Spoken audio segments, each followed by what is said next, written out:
Bienvenidos un día más a Cantabria de cerca. Para los que lo hayan visto ayer en el Parlamento de Cantabria, el presidente regional lanzó un mensaje de optimismo sobre la economía y espera que Cantabria, por lo menos en el segundo semestre del año, alcance los niveles prepandemia. Aunque lo cierto es que los que lo vemos desde fuera, vemos un contexto internacional que nos hace temblar. Pero hoy queremos conocer la opinión de los empresarios. Para ello tenemos con nosotros a Enrique Conde, presidente de la CEO y Cepime. Bienvenido una vez más a Popular Televisión. ¿Qué tal? Encantado. Bueno, comentaba al principio, Miguel Ángel Revilla, presidente de Cantabria, tiene una visión bastante optimista de la economía. ¿Vosotros estáis de acuerdo con esta visión? Bueno, yo creo que los mensajes positivos pues están muy bien para lo que son, ¿no? Para darle positividad a las situaciones, pero yo creo que lo que hay que hacer, en caso de los políticos, es actuar para que esa sensación de positividad sea realidad. Y yo creo que tienen que poner es los medios. Y realmente el mundo empresarial ahora mismo está en una situación que lo está pasando realmente mal, porque todos los estudios vaticinan que después del verano va a haber un bajón en la economía de manera clara y contundente. Aquellos niveles de prepandemia que siempre nos han vendido, porque me estás preguntando por los políticos, que siempre nos han vendido los políticos. Yo recuerdo de la anterior consejera de Economía decir, representando al Gobierno, que en el año 2021 se iban a alcanzar los niveles prepandemia. Dijimos que era absurdo, pero no porque nosotros seamos ni más listos ni más tontos que nadie, sino porque todo el mundo que sabía de ello te decía que eso no iba a suceder.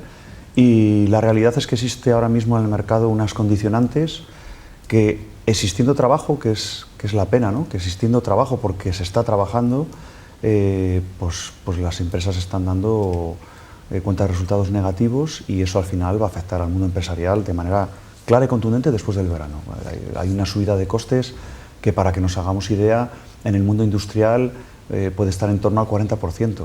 Claro, empresas que tienen ya los contratos ya adjudicados de hace mucho tiempo. Hay empresas que iban de maravilla hace un año y que tenían sus contratos prácticamente hasta el 2024 cerrados, se les han subido un 40% sus costes y ahora no encaja el número, estás trabajando perdiendo dinero, y eso no puede suceder. Esto es esa inflación galopante que tenemos, que no solamente afecta a lo que es el bolsillo, a la compra cuando vas al supermercado, también afecta a las empresas, a todas las materias primas, a todos los suministros. Sí, lógicamente los empresarios somos un elemento más de la sociedad, ¿no? Bueno, un elemento más, porque yo digo que es un elemento importante ahora mismo, porque los empresarios son los que realmente, o las empresas son las que debieran sacar de esta crisis, no sé llamarla económica o cómo llamarla, y yo creo que hay que apoyarlas al 100%, cosa que muchas veces, y si quieres lo hablamos de ello, no nos sentimos de esa forma apoyados. Pero lógicamente lo que ve cualquier ciudadano en la cesta de la compra se ve en el mundo empresarial todavía más claramente. Hablaremos un poco más de este tema, de la relación con el Gobierno, pero sí que te quería preguntar, porque esta misma mañana hemos conocido los datos del PIB del primer trimestre del año. Crecimiento un poco tímido, un 1,4%, pero sí que es cierto por encima de la media nacional. ¿Esto luego se nota de verdad en el mundo, en la economía, en las empresas del día a día? Porque estamos hablando de esos grandes datos macroeconómicos. Son datos macroeconómicos, pero que yo creo que la perspectiva hay que tenerla siempre más a futuro, ¿no? Yo creo que esto es una región donde ya sabemos que la época estival anterior y posterior cada día se ha aumentado tal vez un mes hacia atrás y otro mes hacia adelante. Es una época en la que Cantabria tiene unos números generalmente interesantes, porque además el turismo, yo creo que con la pandemia creo que ha salido fortalecido en esta comunidad autónoma, en toda la cornisa cantábrica, pero claro, yo creo que la economía, incluso el PIB a largo plazo de una región, de un área, se demuestra sobre todo por el PIB industrial, por el PIB empresarial, que no depende tanto de factores cortoplacistas o vamos a decir temporales, como pueda ser el turismo, y yo creo que eso es un poco en lo que hay que ahondar, ¿no? Incluso, ¿por qué no ahondar en el turismo no en época estival, ¿no? Que es algo que siempre lo oigo comentar, pero la pura realidad es que no se ponen los medios ni las armas para poder hacerlo, ¿no? Entrando en el tema de la industria, bueno, nos acabamos de recuperar de una huelga de las más duras que hemos visto, esa huelga del metal, 20 días de huelga. ¿Cuánto daño ha hecho a la economía, a las industrias cántabras? Pues yo creo que el daño que ha hecho lo vamos a ver dentro de pocos meses. No lo vamos a ver ahora porque las pérdidas que tienen las empresas lógicamente, se van a, de alguna forma, van a salir a final de año, pero bueno, ha supuesto, nosotros el otro día estimábamos que podía estar en un 10% de la facturación de la industria en Cantabria, pero hay que pensar que la industria de Cantabria ha perdido contratos con clientes que no están en Cantabria, lógicamente, y hablamos de mucha industria relacionada con la automoción, mucha industria química. Hablamos de que no solamente han perdido esos contratos que ya tenían, sino que a lo mejor no se les vuelve a llamar para contratar. Y hablamos también incluso de sanciones por parte de empresas que tienen que hacer contratos. Es una huelga que no tenía que haber sucedido, es una huelga que a día de hoy no entendemos o no, estamos valorando dentro del mundo empresarial por qué ha sucedido y cuáles han sido realmente las causas. Es una huelga en que los actores que mediaban o que tenían que llegar a un acuerdo en este convenio, por cierto caduco hace año y medio, con lo cual la irresponsabilidad es total por las dos partes, y es una huelga que todo el mundo tiene derecho a una huelga, pero uno no puede, el mundo sindical, porque ha sido el mundo sindical el que lo ha provocado, en este caso las federaciones del metal, no pueden provocar una huelga sin haber agotado todas las vías de negociación. Y antes de la huelga se habían sentado prácticamente todos los días que se sentaban 10 minutos, un cuarto de hora. Eso me parece un insulto para los ciudadanos, para los trabajadores, que muchos de ellos no estaban de acuerdo con la huelga, y lógicamente para las empresas, que encima hay que decir que esta huelga ha demostrado una violencia en los piquetes totalmente injusta. No se ha dejado trabajar a las empresas y a los trabajadores que quieren ir a trabajar, y eso es algo que precisamente ayer en una reunión que tuvimos entre varios empresarios comentábamos que de alguna forma esto hay que hablarlo con el gobierno regional, porque otra cosa que también nos ha faltado ha sido el apoyo del gobierno regional, porque digo que todo el mundo paga impuestos y todo el mundo tiene derecho a que le defiendan sus derechos, ¿no? Y igual que lógicamente hay un derecho a hacer una huelga, hay un derecho también a trabajar. Y fíjate lo que te digo, que es que, lo comentamos el otro día, la reunión que hacen los sindicatos el día después del acuerdo, la reunión, la asamblea que se hace para ratificar el acuerdo. Efectivamente, esa asamblea, yo estoy convencido que si se hace 2 semanas antes, posiblemente el resultado hubiera sido el mismo. Quiero decir, los trabajadores no estaban de acuerdo con esta huelga. Y lógicamente, si tú tienes 50 personas a la entrada de una fábrica, de una factoría, esperando con piedras, con cristales, con malos modales, para que no entres, insultándote, cogiéndote el número de la matrícula si tú tienes un vehículo, pues lógicamente eso no puede suceder. Yo creo que esto hay que aprender, a mí me gusta mirar hacia adelante. Yo creo que hay que aprender, esto no puede ser, hay que tener una reunión entre los sindicatos y los empresarios, hay que tener una reunión con el gobierno regional para ver qué se ha hecho mal o qué ha sucedido durante toda esta huelga y que no vuelva a suceder, ¿no? Esos momentos de ánimos bastante exacerbados, sobre todo cuando se ha ido alargando el conflicto cada vez más, pero lo que hemos visto también, por otro lado, es una negociación muy extraña, con altibajos. Ahora parecía que llegaban a un acuerdo, ahora se echaban para atrás. En el último momento, intervención del Ministerio de Trabajo, donde se consiguió el acuerdo. ¿Qué es lo que ha pasado en esta negociación? ¿Cómo lo habéis visto vosotros? A ver, la verdad es que COCEPYME al final es una organización empresarial que tiene bajo su paraguas todas las organizaciones, y incluida una, Cantabria Metal en este caso, que es una organización muy fuerte empresarialmente en el mundo del metal, pero que no ostenta la representatividad. Entonces la representatividad la representa Pymetal, que ahora mismo es una organización que está fuera de COCEPYME Cantabria, no porque este presidente no haya intentado el primer año que esa organización estuviera dentro. Y bueno, pues te quiero decir que, poniéndote antecedentes esto, no hemos tenido capacidad nosotros para negociar. Sí que hemos estado detrás intentando ayudar de alguna forma a Pymetal en aquellas posturas que creíamos que eran lógicas, pero lógicamente no podíamos intervenir en algo que no nos compete, ¿no? Dicho eso, aquí ha habido después al final unos intereses absurdos, ¿no? Porque incluso la última llegada de la secretaria de Estado de Trabajo, ¿no? Sí, exactamente, la de Estado de Trabajo, que se reunió con las dos partes. Pues nos ha parecido ya el final de la comedia, ¿no? Porque lógicamente los políticos de Madrid creo que se preocupan bastante poco por Cantabria. Tenemos ejemplos de todo tipo, empezando por los fondos europeos, empezando por diferentes proyectos que no se han apoyado desde Madrid, y de repente viene una persona que se pasa el fin de semana aquí de vacaciones para ir el lunes a no sé qué, ¿no? Quiero decir, ahí se ha mezclado mucho la ideología pues bueno, de ciertos sindicatos que tienen relación lógicamente con el partido donde está la ministra de Trabajo, y ciertamente no entendemos las ideologías.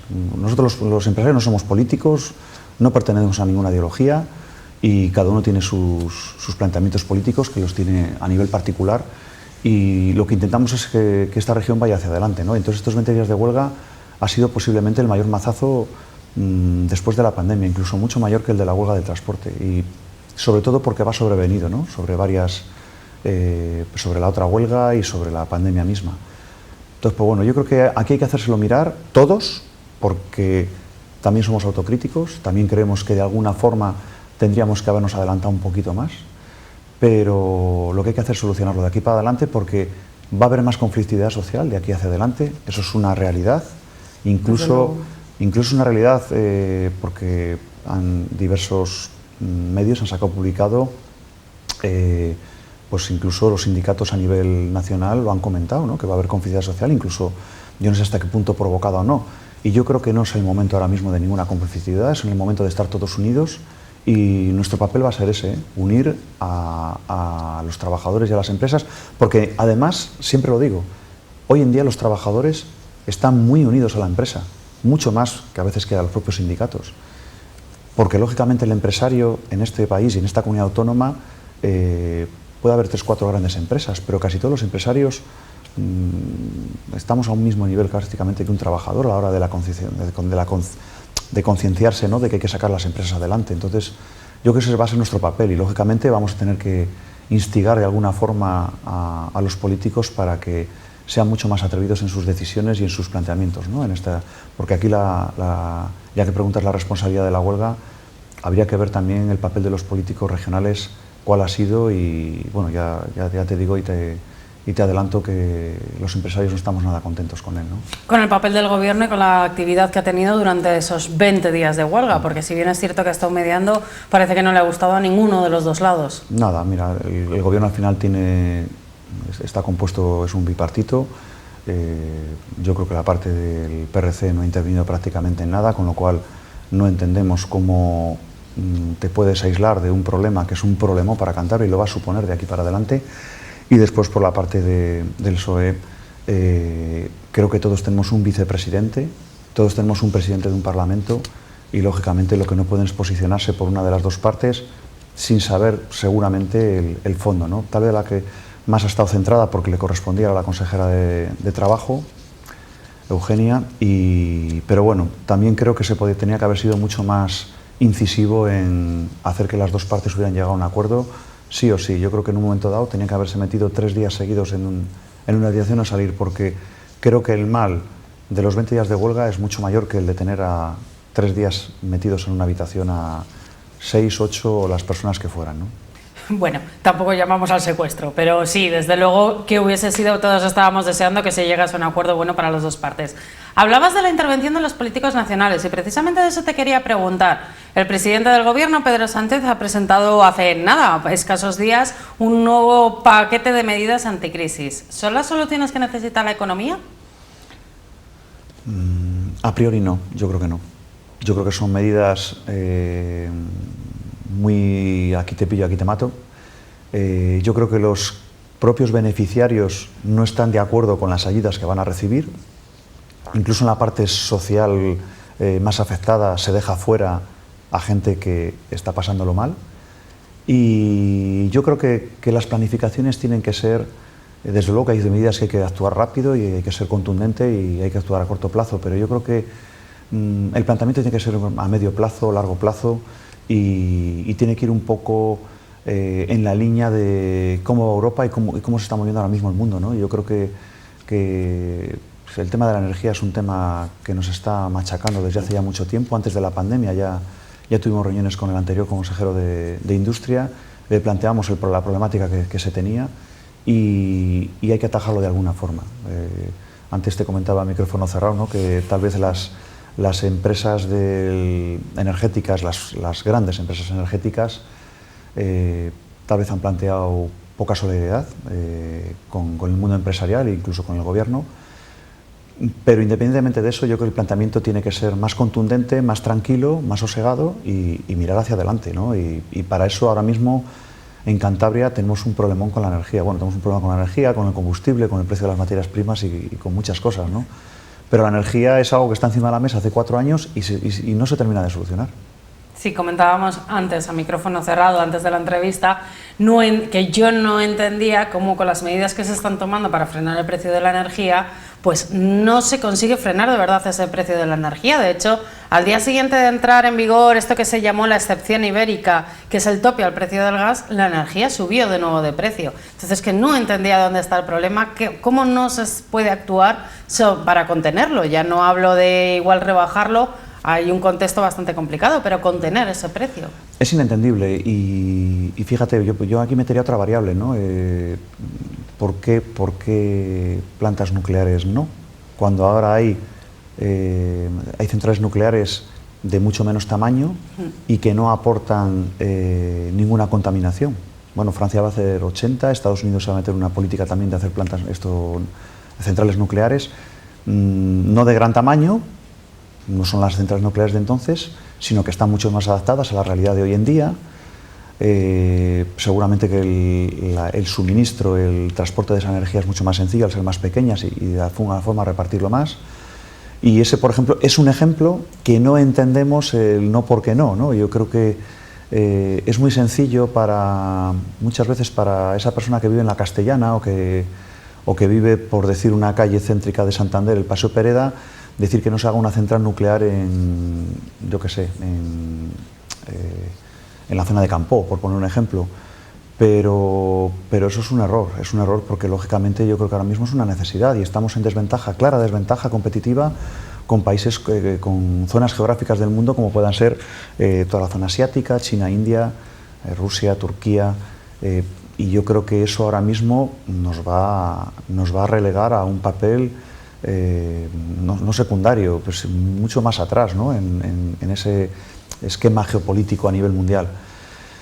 Dicho eso, después hay soluciones también a corto plazo contundentes, como una que sucedió hace 2 años y medio, 3 años. Europa sacó 5.000 millones de euros de ayuda para el tema de la descarbonización y Polonia y Alemania recibieron 3.500 millones de euros y nosotros en España recibimos 63 y en Cantabria 0, habiendo empresas que perfectamente eran susceptibles de llegar a acuerdos de ayudas, como puedo decir, por ejemplo, Solvay o una Ferroatlántica, ¿no? Entonces, hay que estar más atento a estas cosas, hay que estar mucho más centrado y tal vez eso es un poquito lo que le reclamamos a los políticos, ¿no? Que estén más pendientes, que sean más atrevidos en sus decisiones y, lógicamente, no puede utilizarse ya la política populista porque eso se está viendo que no sirve para nada.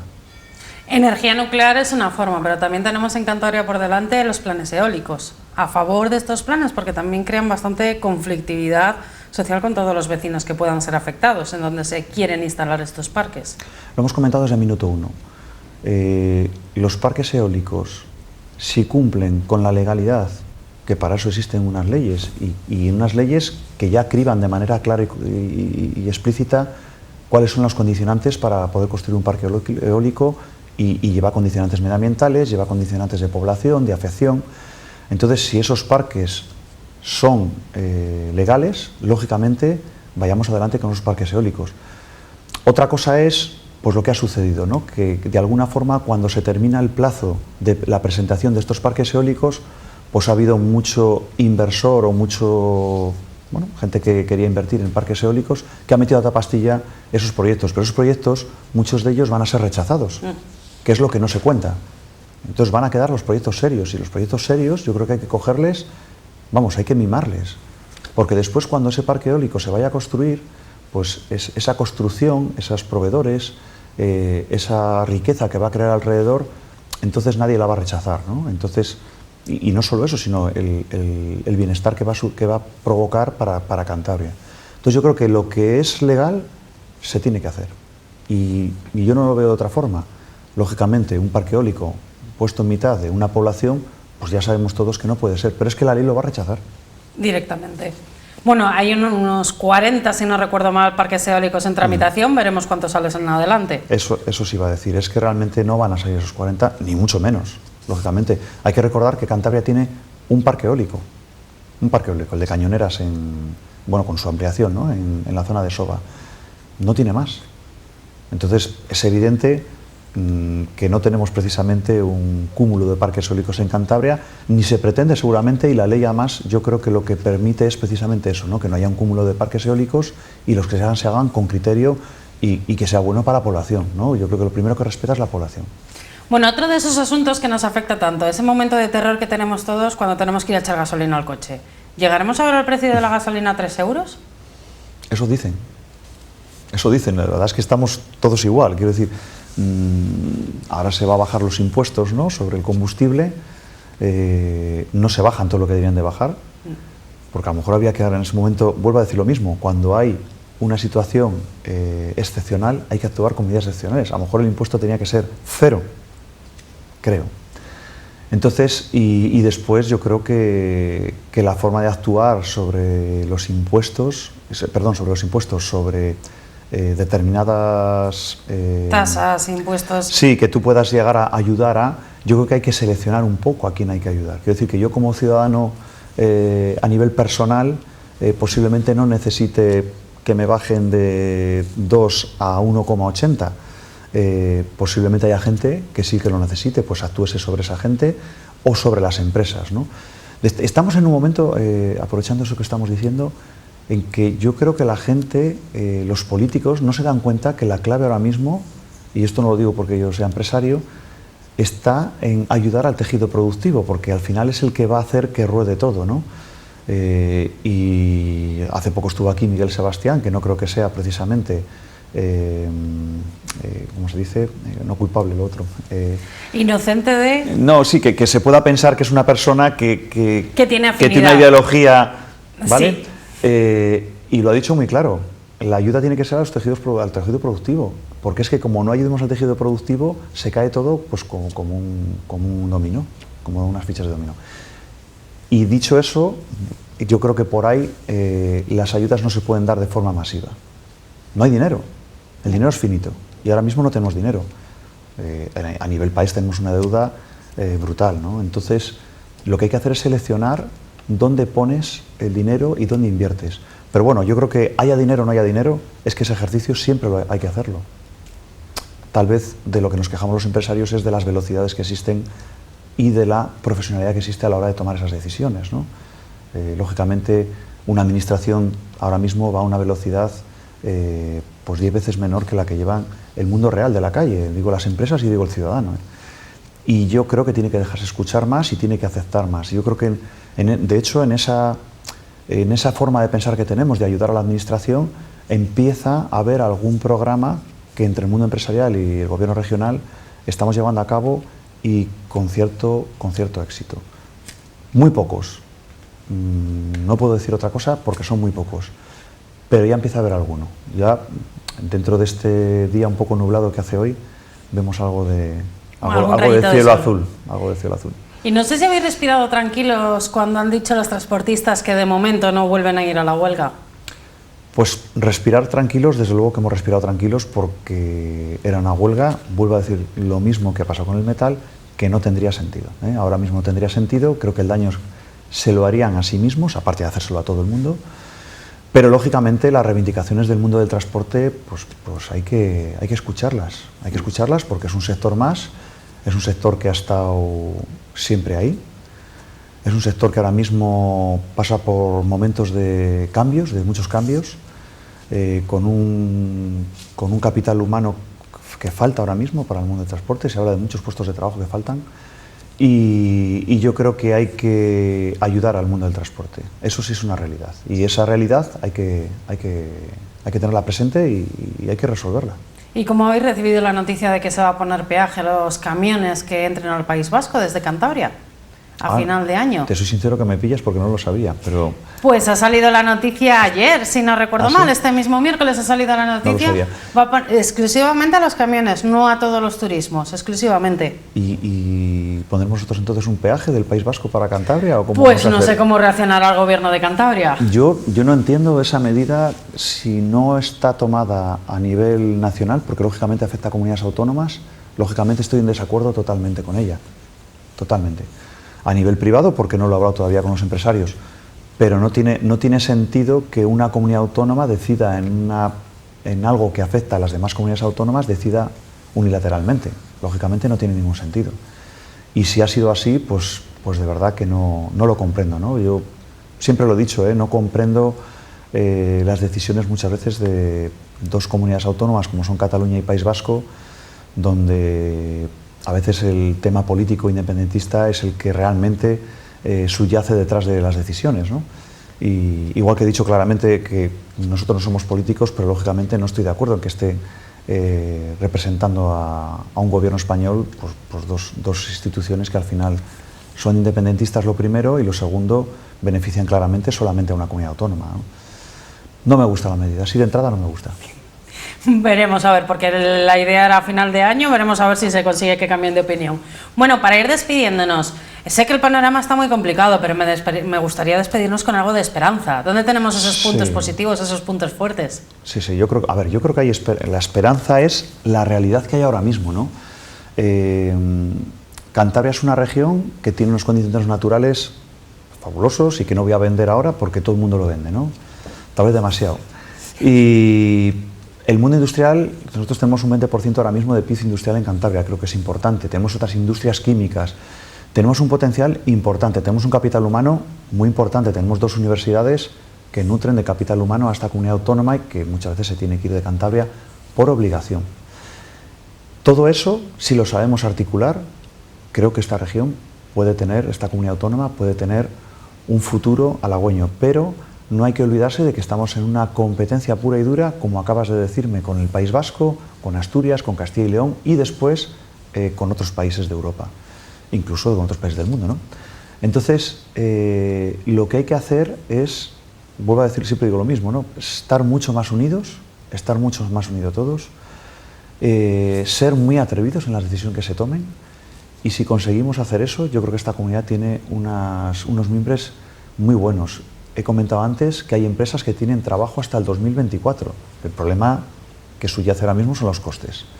Si conseguimos de alguna forma articular que esa, no sé cómo llamarlo, ecuación sea positiva, esta comunidad autónoma tiene mucho que decir. El problema es que hasta la fecha no ha podido decirlo. Y ahí es donde tal vez presionamos un poquito más a los políticos. Que dejen hablar a la comunidad autónoma, ¿no? Porque yo no creo que estemos ni peor ni mejor cualificados que el País Vasco, por ejemplo, para. Lo que pasa es que las políticas que se ejercen allí son políticas en las que se deja al mundo empresarial de alguna forma dirigir el camino económico que debe seguir la comunidad autónoma. Pero yo creo que estamos en esa línea, yo creo que tenemos un diálogo abierto con el gobierno regional. La relación que me preguntabas antes es buena, otra cosa es que estamos exigiendo cada día más porque cada vez que pasa el tiempo vas perdiendo oportunidad de competir con tus comunidades autónomas que están al lado, ¿no? Pero yo creo que el planteamiento de esta comunidad y el poder que tiene como empresarios y como personas es muy futurible, muy halagüeño, pero lógicamente si hacemos los deberes, y los deberes no los estamos haciendo, eso que quede claro. Bueno, Enrique, pues con este mensaje nos despedimos. Hay que poner más trabajo, hay que poner más leña en el asador, pero tenemos potencial para salir adelante. Así es. Muchas gracias por haber estado con nosotros. Muchas gracias a vosotros. Muchas gracias también a todos ustedes que han estado con nosotros. Recuerden que volvemos el próximo martes, pero en este caso cambiamos de programa porque volvemos con SVS. Hablaremos de toda la actualidad de la vivienda aquí en Santander. Nos vemos martes a partir de las 10 de la noche.